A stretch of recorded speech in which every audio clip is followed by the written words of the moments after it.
I am Eliza, 34 years old, and my life was picture perfect until 8 months ago. My husband Jackson and I shared a beautiful home in suburban Boston, successful careers, and what I thought was an unbreakable bond. Then he left me for his coworker Amanda without a backward glance. He never knew I was carrying his child or that I had discovered his mistress was pregnant too. But DNA doesn't lie, and the day I dropped those test results on their table changed everything. Before I begin my story, let me know where you're watching from in the comments. Hit that like and subscribe button and stick around to see how a simple DNA test exposed the truth they never wanted to face. I grew up in a small town in Maine where my parents taught me the value of hard work and integrity. Mom was an elementary school teacher and Dad ran the local hardware store. They weren't wealthy, but they gave me a childhood rich in love and strong principles. I was their only child, and they supported my dream to become a nurse from the moment I announced it at age 9 after a kind nurse helped me through a scary hospital stay for appendicitis. After high school, I earned a scholarship to Boston University. College was where I met Sophia, who would become my rock through everything life would throw at me. We were roommates who bonded over late-night study sessions and shared dreams. While I pursued nursing, she studied psychology, and our different perspectives made our friendship stronger. We promised to always be honest with each other, even when the truth hurt. Little did I know how valuable that promise would become. Graduating with my nursing degree was one of my proudest moments. My parents beamed from the audience as I crossed the stage. I specialized in pediatrics because I loved the resilience of children, how they could smile through pain and bounce back from illness with incredible spirit. Working at Boston Children's Hospital was challenging but fulfilling. Some days broke my heart watching little ones suffer, but the victories when a child recovered and went home healthy made every difficult moment worthwhile. I was 27 and firmly established in my career when I attended my college friend Taylor's wedding in Newport. That's where I met Jackson. He wasn't supposed to be there, actually. He had come as a last-minute replacement when the best man's girlfriend got sick. Jackson was the best man's roommate from college, and the moment he walked into the rehearsal dinner with his confident smile and kind blue eyes, something inside me recognized him. Not in a love-at-first-sight way, but in a comfortable, this-person-feels-familiar way. We were seated next to each other at dinner, and conversation flowed effortlessly. Jackson worked in marketing for a tech company, loved hiking on weekends, and had a dry sense of humor that made me laugh throughout the meal. By the time the wedding reception ended 2 days later, we'd exchanged numbers and made plans for the following weekend. Our first date was at a small Italian restaurant in Boston's North End. I remember how nervous I felt getting ready, changing my outfit 3 times before deciding on a simple blue dress that Sophia insisted brought out my eyes. Jackson arrived with wildflowers instead of roses, saying he thought they suited me better than anything from a florist. That thoughtfulness was what drew me to him, how he seemed to really see me. Our relationship progressed naturally. Weeknight dinners became weekend getaways to the mountains or the coast. At 6 months, he gave me a key to his apartment. At 1 year, we moved in together. By 18 months, we were discussing marriage as an inevitability rather than a possibility. The proposal came during a weekend trip to Maine to visit my parents. Jackson asked my father's blessing in private, then took me to the lighthouse where I'd spent countless childhood afternoons. As the sun set over the Atlantic, he knelt on one knee and promised to love me forever. The ring was his grandmother's reset with a new stone. I cried as I said yes, believing with all my heart that we would grow old together. We were married the following summer in a charming venue on Cape Cod.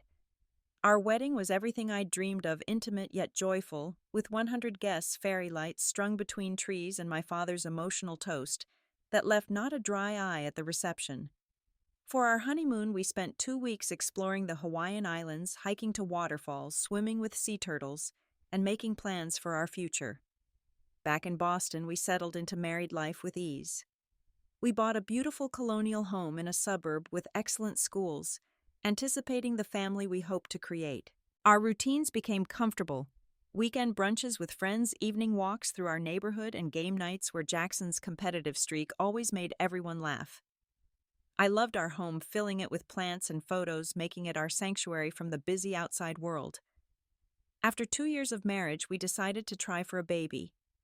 I'd always wanted to be a mother, and Jackson seemed equally excited about fatherhood. We turned the smaller second bedroom into a home office, saving the larger one for the nursery we hope to decorate soon. I downloaded fertility apps and bought prenatal vitamins, imagining a future with a child who had Jackson's blue eyes and my dark hair. But months passed with no positive pregnancy tests. 6 months became a year, then 18 months of hoping and disappointment. The joy of trying turned into scheduled intimacy, tracked by ovulation predictor kits. We had preliminary fertility tests that showed nothing obviously wrong, just what the doctor called unexplained fertility challenges. Each month became another small heartbreak, another reminder that something that came so easily to others remained elusive to us. Around this time, Jackson received a significant promotion at work. He became the marketing director for his company's newest product line, which meant longer hours and frequent business trips. I was genuinely happy for him. His hard work was paying off, but the timing made our fertility journey more complicated.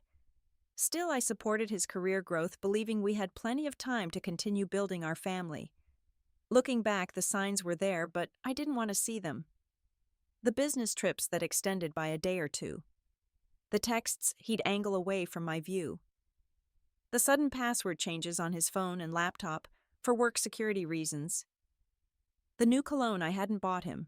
The decreasing interest in our fertility journey. But I trusted him completely. So I explained away each red flag, attributing changes to work stress or my own insecurities.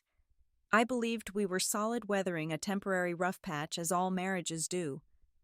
Our 5th anniversary approached, and I planned a weekend getaway to revitalize our connection.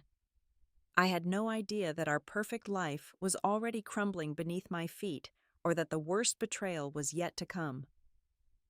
The first crack in my perfect marriage appeared on a Tuesday evening in March. Jackson was in the shower, and his phone on the kitchen counter lit up with a text notification. I wouldn't normally look, but the preview caught my eye. "Can't wait to see you tomorrow. Same place?" From someone saved as Amanda from work. Something about the wording sent a chill through me. It wasn't explicitly inappropriate, but the secretive tone made my stomach tighten.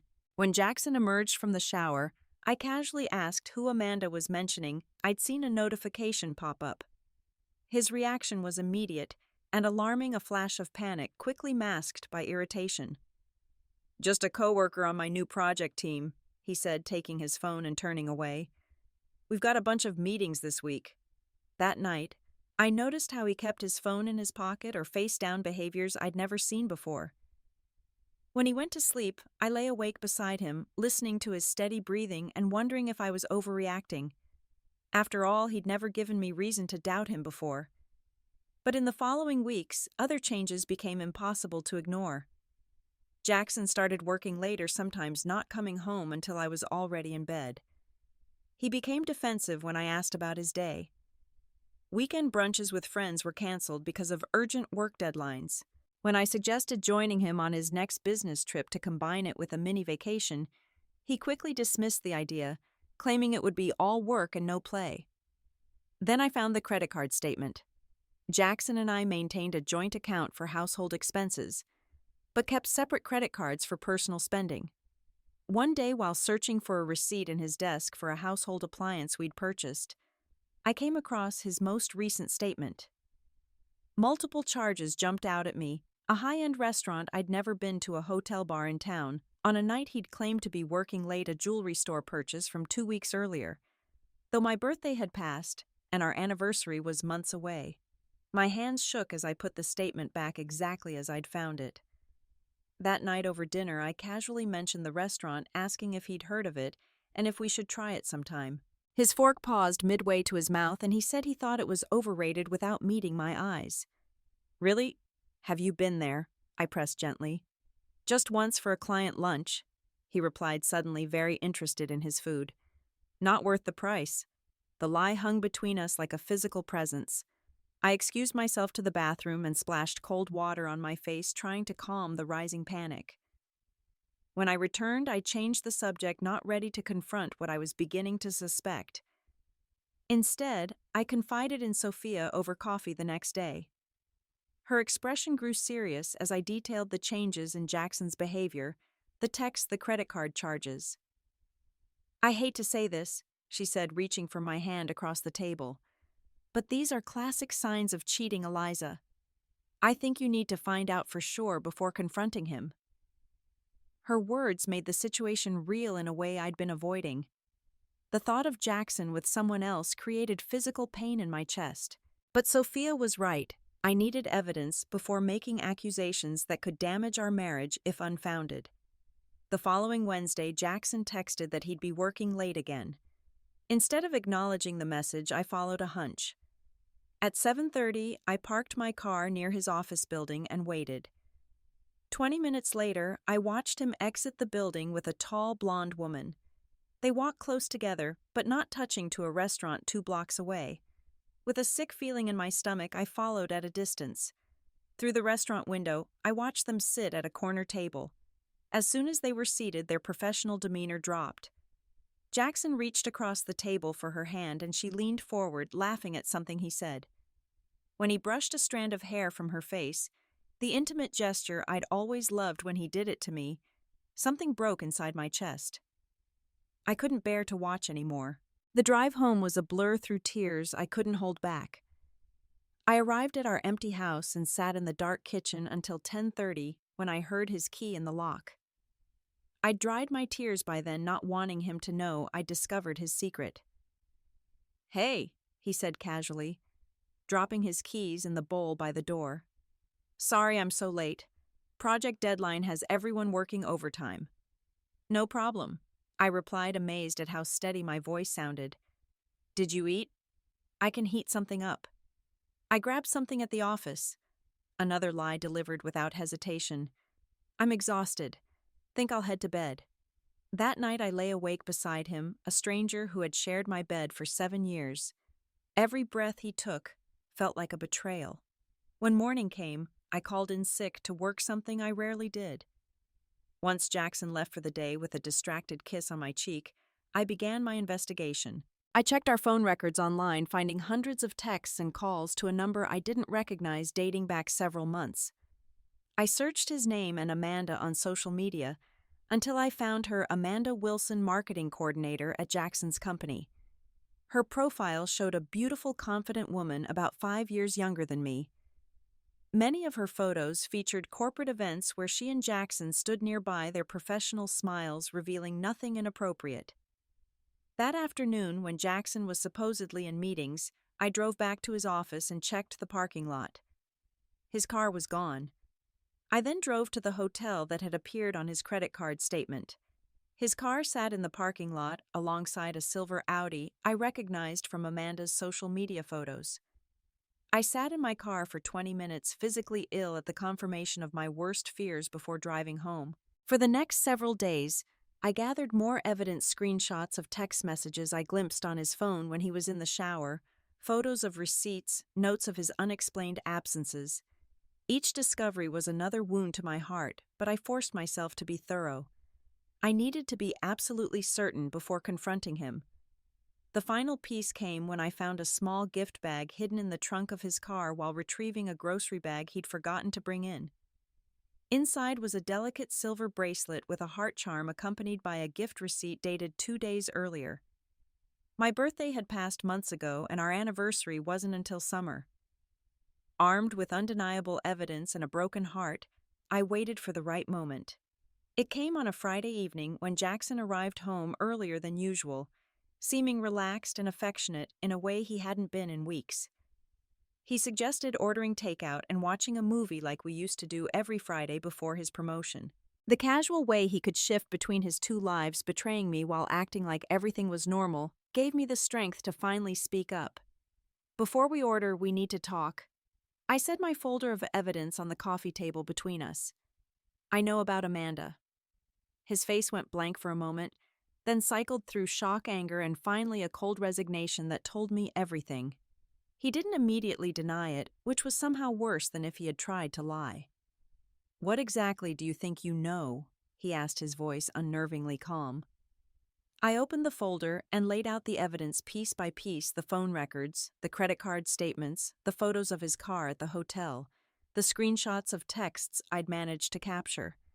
With each item, his posture stiffened, but he remained silent until I finished.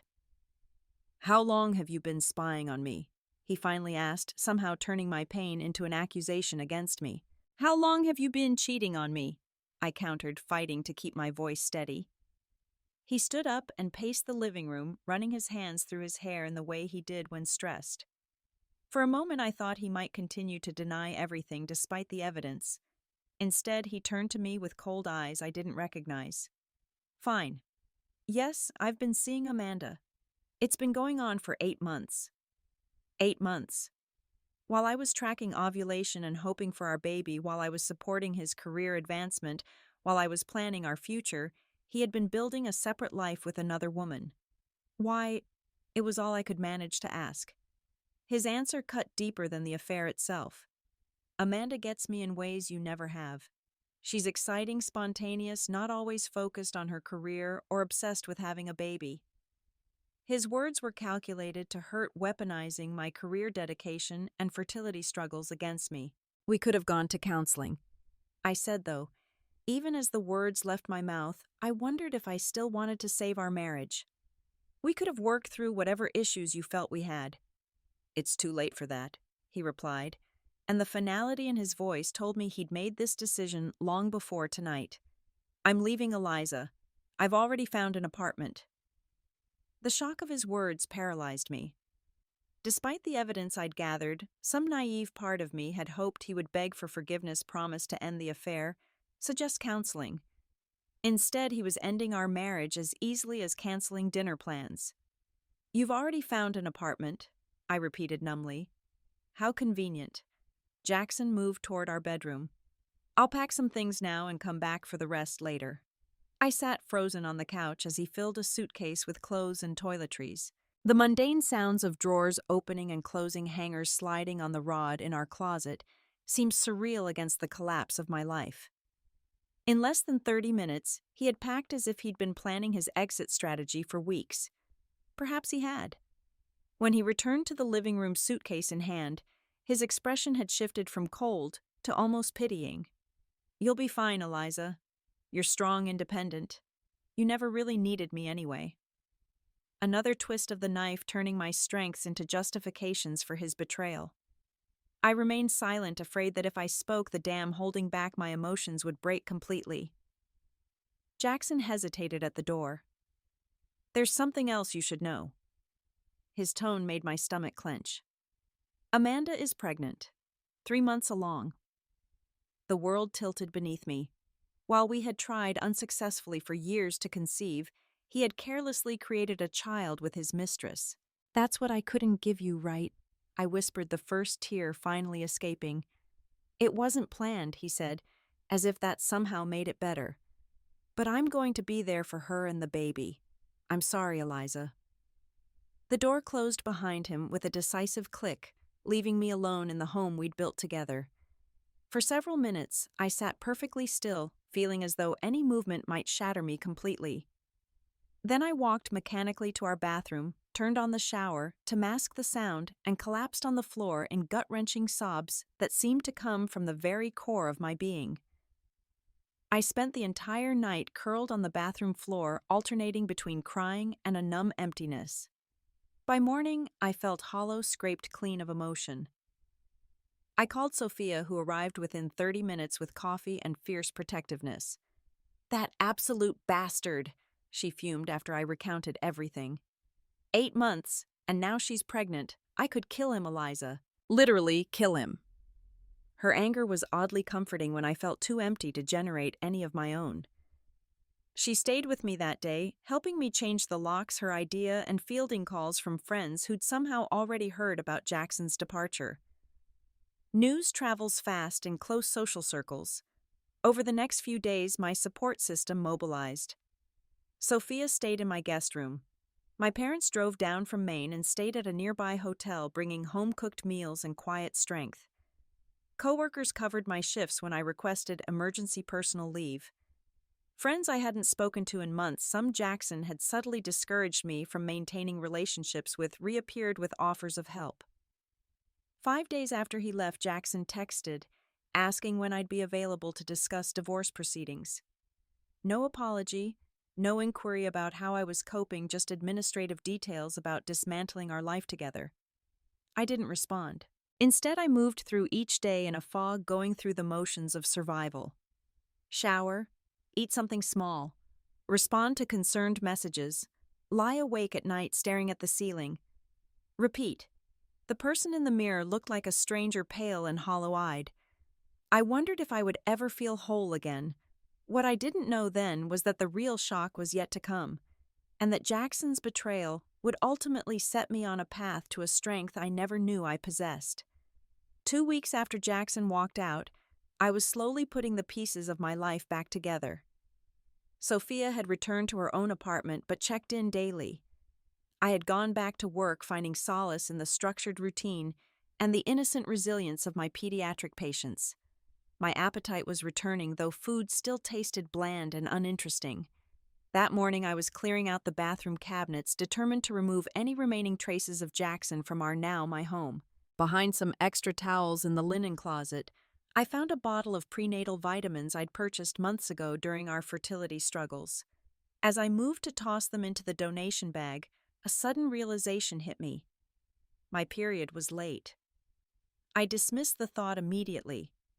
Stress can disrupt menstrual cycles, and surely the collapse of my marriage qualified as significant stress. Besides, after years of negative pregnancy tests, I'd learned not to get my hopes up. But as I continued cleaning, the possibility nagged at me. On my lunch break, I impulsively stopped at a pharmacy and purchased 3 different brands of pregnancy tests, remembering how Jackson and I had once joked about doing the same thing when we first started trying to conceive. In the hospital staff bathroom, hands trembling, I took the first test. Positive. Clear as day. Disbelieving, I took the second test. Also positive. By the time the third test showed the same result, I was sitting on the bathroom floor, tears streaming down my face. But these were different from the tears of the past 2 weeks. These were complicated tears of shock, fear, and an unexpected joy that bubbled up beneath the fear. I was pregnant.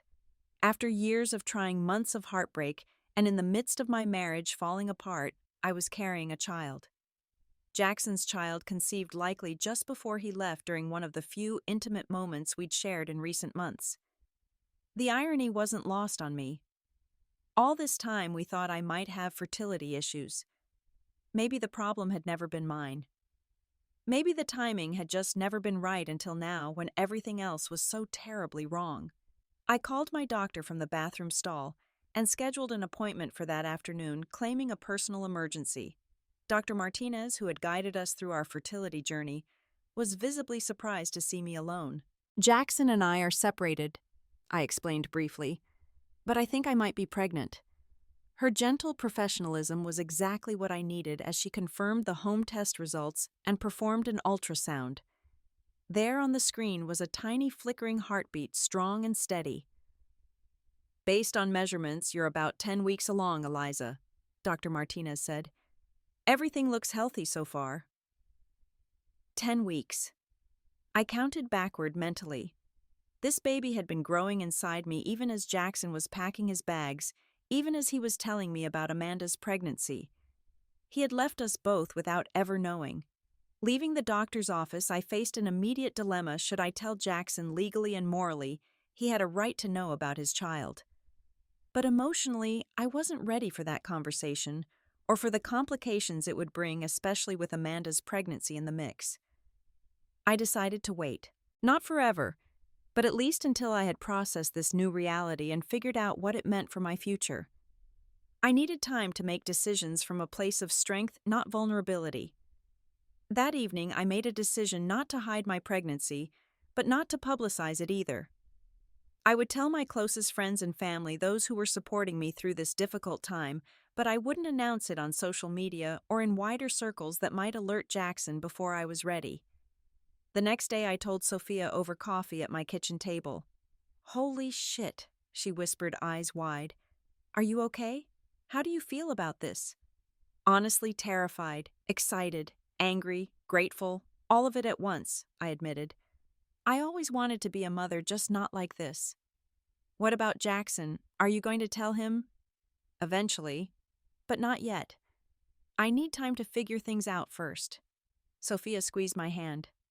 Whatever you need, I'm here. We'll get through this together. That baby is so lucky to have you as their mom. Her words were the first that made me cry happy tears since discovering the pregnancy. Maybe I could do this. Maybe this child was not a complication, but a gift, a reason to rebuild my life stronger than before. As the weeks passed, I found myself inadvertently learning about Jackson and Amanda's new life together through social media and mutual friends who didn't realize the pain their casual updates caused me. They had moved in together. They were decorating a nursery. They had announced their pregnancy publicly with a photo shoot that made my stomach turn. Jackson's family, who had once embraced me as a daughter, had quickly realigned their loyalty to him. His mother sent a brief email expressing regret about how things turned out, but making it clear she accepted his version of events where I was somehow at fault for his affair. I didn't bother to correct her. One afternoon while working from home, I remembered Jackson had left his old laptop in our home office. He'd upgraded recently and had apparently forgotten the old one in his hasty departure. Curiosity led me to power it up, surprised when it still remembered our home Wi-Fi password. Even more surprising, he was still logged into his email. Either he truly had forgotten about this laptop, or he didn't care what I might find. Scrolling through his inbox felt like another betrayal, this time with me as the betrayer, but I justified it as necessary research for the divorce proceedings looming ahead. What I found sickened me. Emails between Jackson and Amanda dating back over a year, long before the 8 months he'd admitted to. Flirtatious at first, then explicit, then intimate, in a way that went beyond physical attraction, sharing jokes at my expense, mocking my dedication to my career and our fertility struggles. One email thread particularly caught my eye. Dated about 4 months ago, Amanda wrote about trying to get pregnant, describing it as a way to lock things down with Jackson. His response was enthusiastic about the prospect of fatherhood, but cautious about timing. Eliza would fall apart if you got pregnant while we're still dealing with her issues, he wrote. Let's be careful until I figure out how to end things with her. Cold anger replaced the sick feeling in my stomach. Their pregnancy hadn't been an accident at all, but a calculated decision to secure their relationship with little regard for the emotional devastation it would cause me. And based on the timeline, Amanda had likely become pregnant around the same time as their planning emails, much earlier than the 3 months Jackson had claimed when he left. I forwarded key emails to my personal account before closing the laptop, my mind working quickly. If Amanda was already pregnant when Jackson left me, claiming she was 3 months along, but these emails suggested longer, something didn't add up. Either Jackson had lied about the timeline, or perhaps there was another possibility, one that seemed increasingly likely the more I thought about their hasty relationship progression. The next day, I contacted a divorce attorney recommended by a coworker.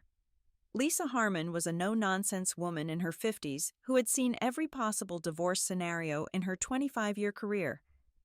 So he left you for a pregnant coworker, and now you're pregnant too, she summarized after I explained the situation. And you haven't told him yet about your pregnancy. I know I need to eventually, I acknowledged, but given what I found in those emails, I'm concerned about how he might try to use this situation. Lisa nodded thoughtfully. My advice is to hold your cards close for now. The pregnancy complicates the divorce proceedings, especially regarding potential custody arrangements and child support. Let's gather more information before we show our hand. As I was leaving her office, Lisa added, one more thing, Eliza.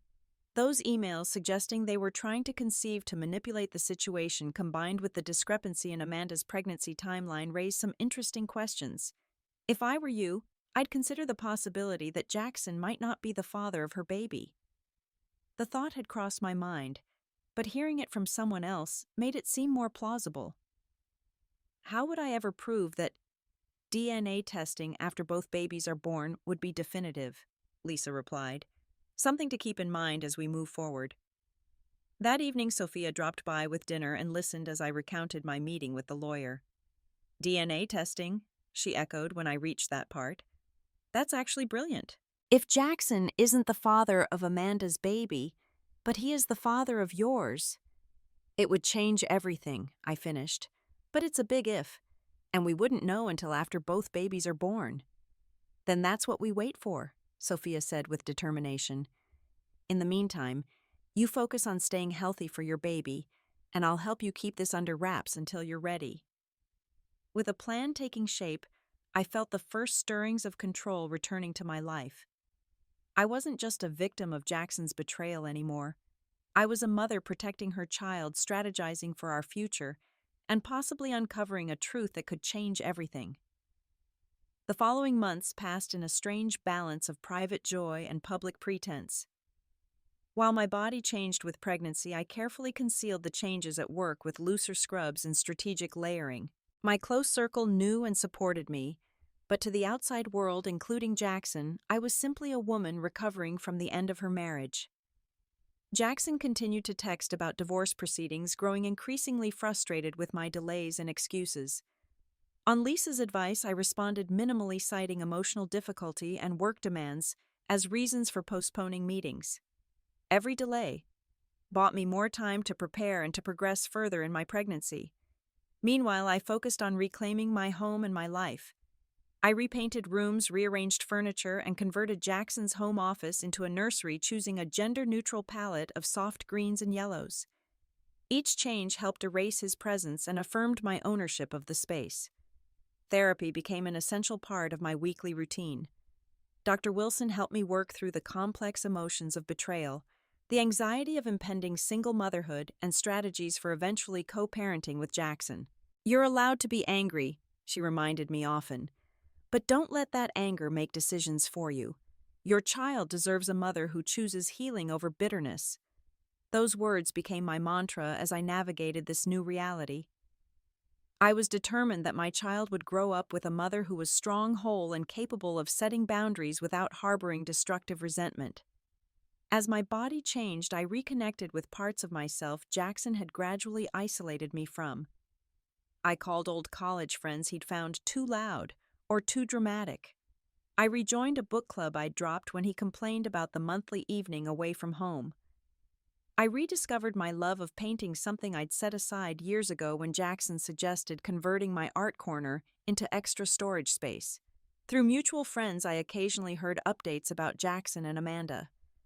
They were house hunting, apparently wanting more space for their growing family. Amanda was showing and posting frequent pregnancy updates on social media. Jackson had received another promotion at work, something that once would have been celebrated in our home with champagne and pride.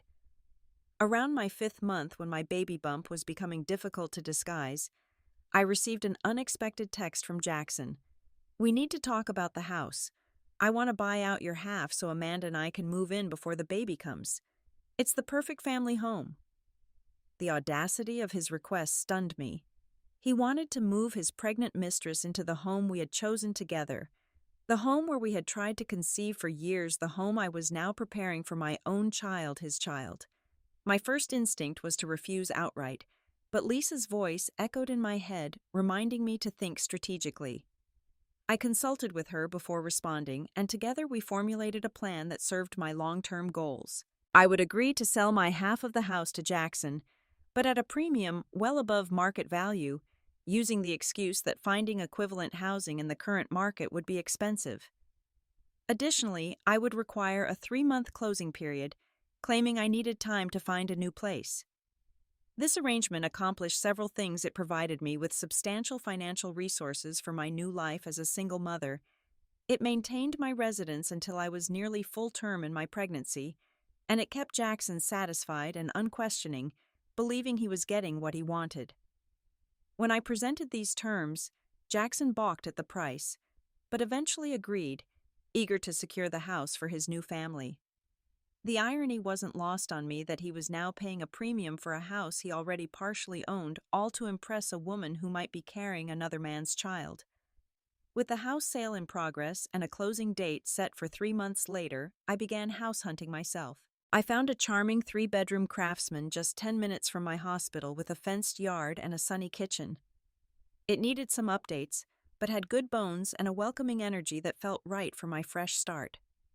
I made an offer, and when it was accepted, I felt another piece of my new life falling into place. As my pregnancy progressed, so did my research into Amanda's situation. Through social media stalking, I learned she was due just 1 month before me, confirming my suspicion that she had been further along than Jackson claimed when he left. More interestingly, I discovered through mutual connections that before dating Jackson, Amanda had briefly been involved with several men from their office, including their department head, Richard. This information was valuable, but not conclusive. For more definitive answers, I decided to hire a private investigator, something I never imagined myself doing. Karen Lee was recommended by Lisa as discreet and thorough, specializing in infidelity cases. I need confirmation about the timeline of their relationship and any other relationships Amanda might have had around the time she conceived. I explained during our first meeting, feeling like I was in a movie rather than my real life. Karen was professional and non-judgmental. "This is more common than you might think," she assured me. "I'll focus on establishing a clear timeline and identifying any other potential fathers for her child. With your pregnancy situation, time is of the essence." Over the next few weeks, Karen provided regular updates. She confirmed through various sources that Amanda had been seeing at least 2 other men around the time she likely conceived, including Richard from their office and a personal trainer from her gym. She also uncovered text messages from Amanda to a friend expressing uncertainty about her baby's paternity, but determination to secure Jackson as the father regardless. By my 7th month, my baby shower brought a welcome break from divorce strategies and investigation reports. Sophia organized a beautiful celebration with close friends and family, carefully excluding anyone connected to Jackson. Surrounded by love and support, I allowed myself to fully embrace the joy of my impending motherhood, setting aside the complications for one perfect afternoon. 2 weeks later, I received a call from my lawyer. "The house closing is set for next month, but we have another matter to discuss," Lisa said. "Karen has confirmed that Amanda was seeing at least 3 men, including Jackson, around the time of conception. She's gathered enough evidence to make a strong case for paternity testing once both babies are born. And my new house closes next week, so my living situation is secured," I added, feeling the pieces of my plan coming together. "What's our next step?" "We wait until both babies are born, then pursue DNA testing," Lisa advised. "In the meantime, we continue to delay the divorce proceedings, citing your health concerns and emotional distress." The waiting game continued through my 8th month when I finally took maternity leave from the hospital. My coworkers threw me a surprise party on my last day, many of them still unaware of my pregnancy, but supportive of what they believed was simply extended time to heal from my divorce. At 38 weeks after a relatively smooth pregnancy, despite the emotional turmoil, I gave birth to a beautiful baby girl. I named her Lily Hope, signifying the purity and optimism she brought to my life. As I held her for the first time, her tiny fingers wrapped around mine, I felt a love so overwhelming it eclipsed everything else, including the pain Jackson had caused. Sophia was with me through labor, and the first days at home with Lily, helping me adjust to motherhood while maintaining our secrecy about the baby's existence. We took no photos for social media, and I asked hospital staff to maintain strict privacy regarding my records. 3 weeks after Lily's birth, I received news through the grapevine that Amanda had delivered a baby boy. The timing was perfect for my plan, but I waited another 2 weeks to ensure both babies were settled and healthy before making my next move. Working with Lisa and Karen, we arranged for DNA samples to be collected discreetly from both babies. The results would take 2 weeks, during which time I continued to recover from childbirth and bond with my daughter, staying off social media and avoiding mutual friends who might inadvertently reveal my secret to Jackson. When the email with the DNA results arrived, I was feeding Lily in her nursery. My hands trembled so badly that I had to set my phone down and finish feeding her before I could open the attachment. When I finally did, the results confirmed what I had suspected: Jackson was not the father of Amanda's baby. and he was with 99.9% certainty the father of mine. With scientific confirmation in hand, I was ready for the confrontation I'd been planning for months. I texted Jackson suggesting we meet to finalize our divorce details, and casually mentioned he could bring Amanda if he wanted to make sure everyone's on the same page. He agreed readily, seemingly pleased that I was finally cooperating. We arranged to meet at an upscale restaurant downtown Neutral Territory, where the public setting would hopefully prevent any extreme reactions to what I was about to reveal. The stage was set for a revelation that would change all our lives forever. I arrived at the restaurant 15 minutes early, having left Lily with Sophia for the evening. I wore a simple black dress that showed no evidence of my recent pregnancy, and I'd styled my hair and applied makeup carefully, wanting to project strength and composure for what was to come. The maitre d' led me to a private table in the corner, just as I'd requested when making the reservation. I ordered water and weighted the envelope containing the DNA test results, tucked securely in my purse. At exactly 7 o'clock, Jackson and Amanda walked in. My heart thumped painfully at the sight of him, a visceral reaction I hadn't anticipated after months of preparation. Amanda walked confidently beside him, designer diaper bag over one shoulder.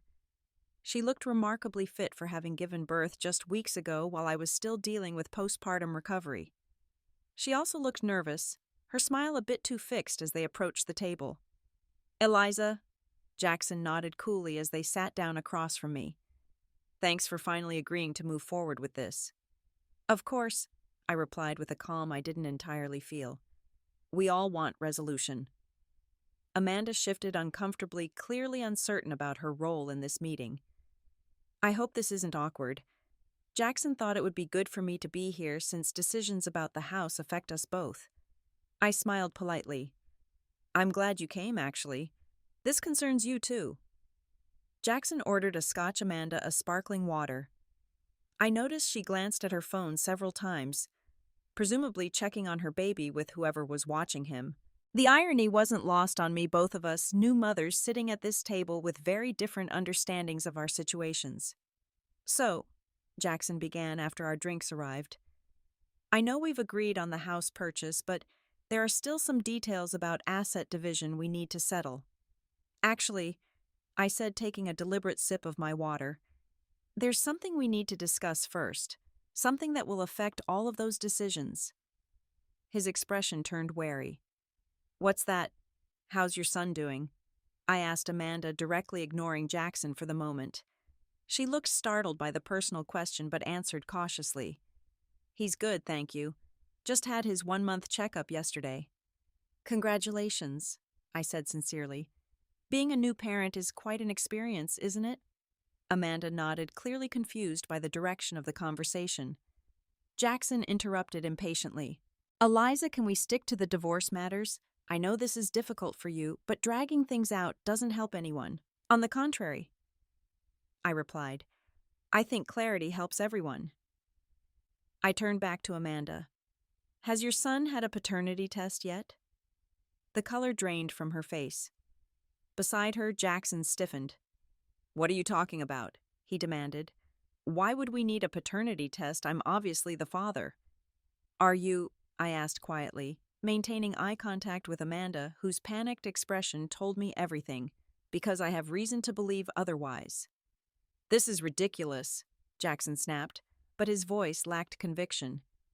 He looked at Amanda, who had gone completely still. "Tell her this is ridiculous." When Amanda remained silent, staring at her water glass, Jackson's certainty visibly wavered. "Amanda," her voice was barely audible. "There might have been overlap with Richard, but it was just once and the timing." "Richard," Jackson repeated incredulously. "My boss, Richard."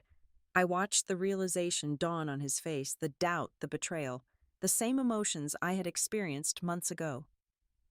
Under different circumstances, I might have felt satisfaction, but this wasn't about revenge. It was about truth. "I have something you both need to see," I said, removing the envelope from my purse and sliding it across the table. Jackson stared at it without touching it.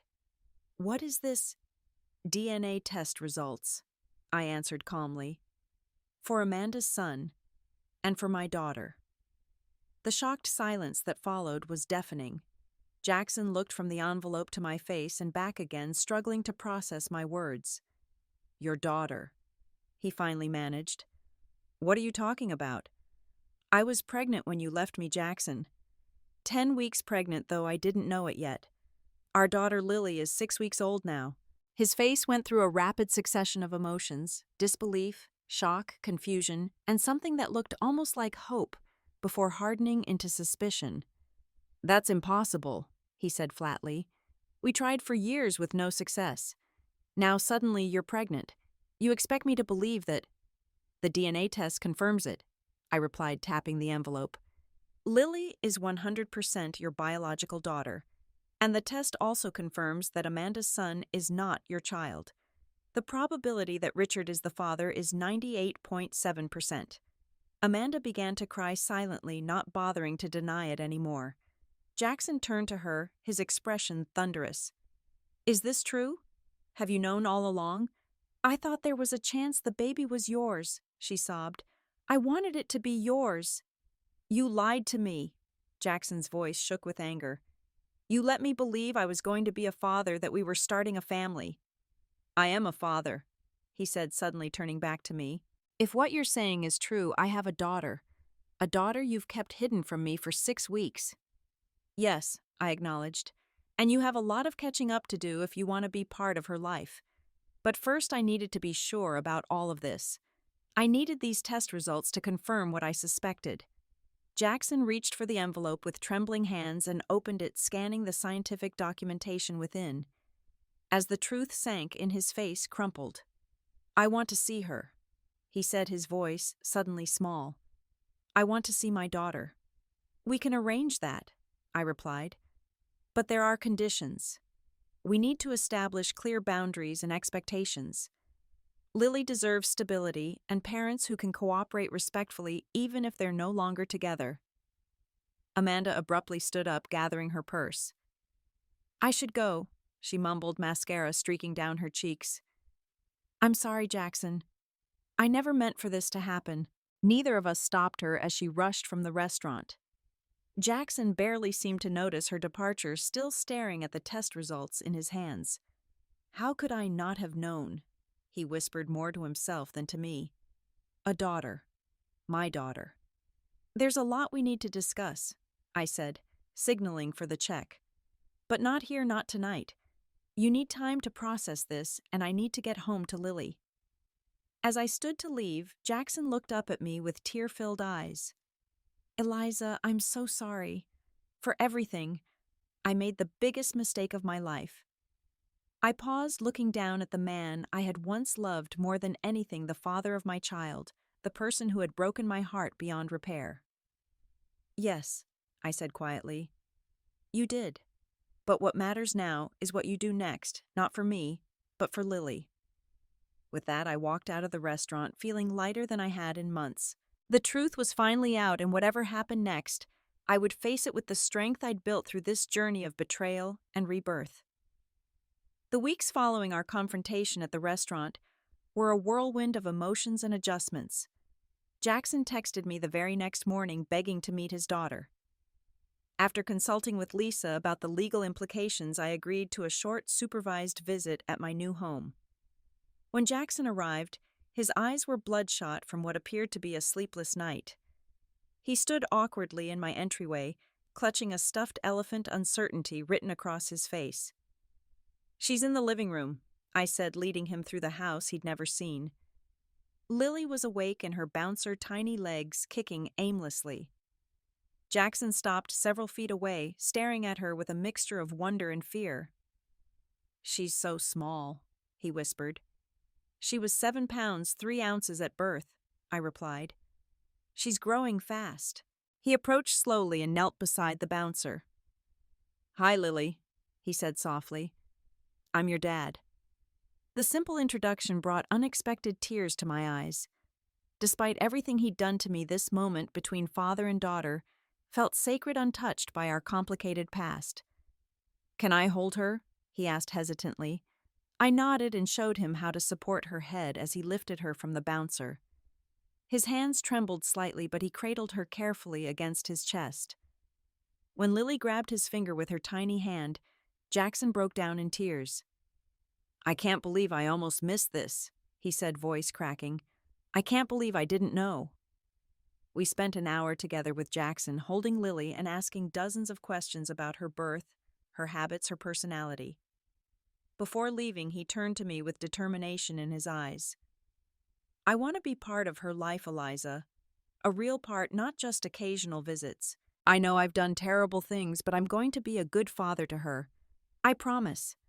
We'll need to establish a formal custody arrangement," I replied, maintaining the boundaries I'd promised myself. "Lisa can work with your lawyer on the details."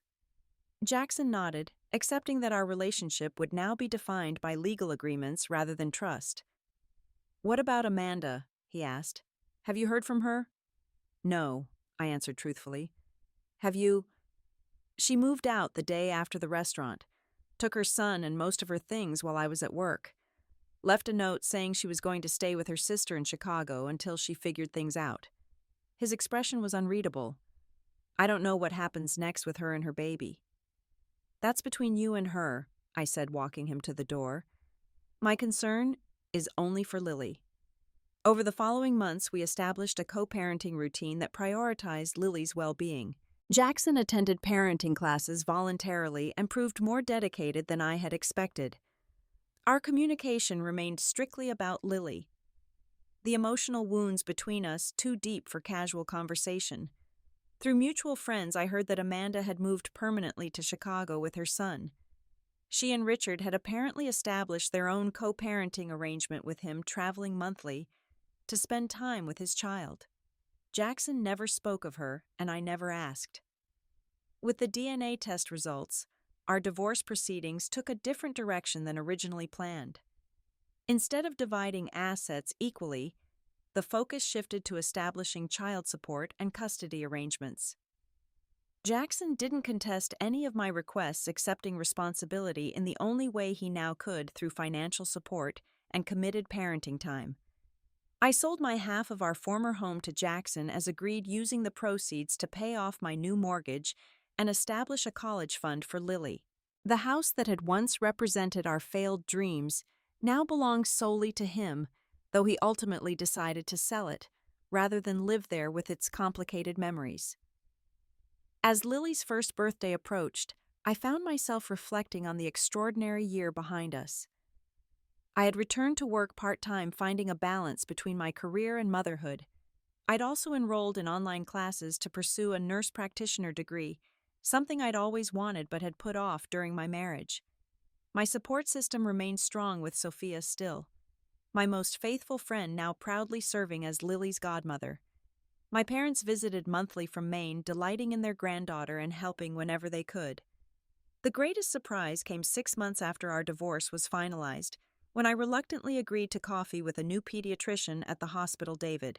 What I expected to be a collegial chat turned into a 4-hour conversation that left me smiling for days afterward. His warmth, integrity, and gentle humor slowly broke through the walls I'd built around my heart. By Lily's first birthday, we were cautiously dating with him, understanding the complexity of my situation and respecting the boundaries I needed. Jackson noticed the change in me during one of his pickups for his weekend with Lily. "You seem happy," he observed, no judgment in his tone. "I am," I replied simply. "Getting there anyway." He nodded thoughtfully. "You deserve that, Eliza. After everything, you deserve to be happy." It was the closest we'd come to addressing our past directly, an acknowledgement of the pain he'd caused, and the strength I'd found in its aftermath. On Lily's actual birthday, we held a small party at my house, with Jackson attending separately from my friends and family, another careful navigation of our new normal. Watching him help Lily blow out her candle, I realized I no longer felt the sharp pain that had once accompanied the sight of him. In its place was a quiet acceptance, not forgiveness exactly, but a recognition that our shared love for our daughter had transformed even the deepest betrayal into something we could move beyond. That night, after everyone had left and Lily was asleep, surrounded by her new toys, I sat on my porch swing with a glass of wine, looking up at the stars. I thought about the woman I had been a year ago, shattered by betrayal and unaware of the pregnancy that would change everything. I thought about the DNA test that had revealed the truth, not just about paternity, but about the strength I possessed within myself. The pain of Jackson's betrayal had nearly broken me. But in rebuilding my life, I discovered I was capable of more than I'd ever imagined: more resilience, more wisdom, more love. The DNA test had given me my daughter and my freedom in equal measure, a truth that set us both on paths we were meant to follow. Life would never be perfect. Co-parenting with Jackson would always require careful navigation of complicated emotions. Single motherhood would always present challenges. But I had learned that strength often comes from the very experiences designed to break us, and that sometimes the family we build from broken pieces becomes stronger than the one we initially envisioned. Have you ever faced a betrayal that eventually led to something better in your life? Share your story in the comments below. I'd love to hear how you turned pain into power just as I did. And if you're in the middle of your own heartbreak right now, know that healing comes sometimes in unexpected ways. Thank you for listening to my journey, and please like, subscribe, and share if this story touched your heart. Remember that even in our darkest moments, we're often on the verge of discovering our greatest strength.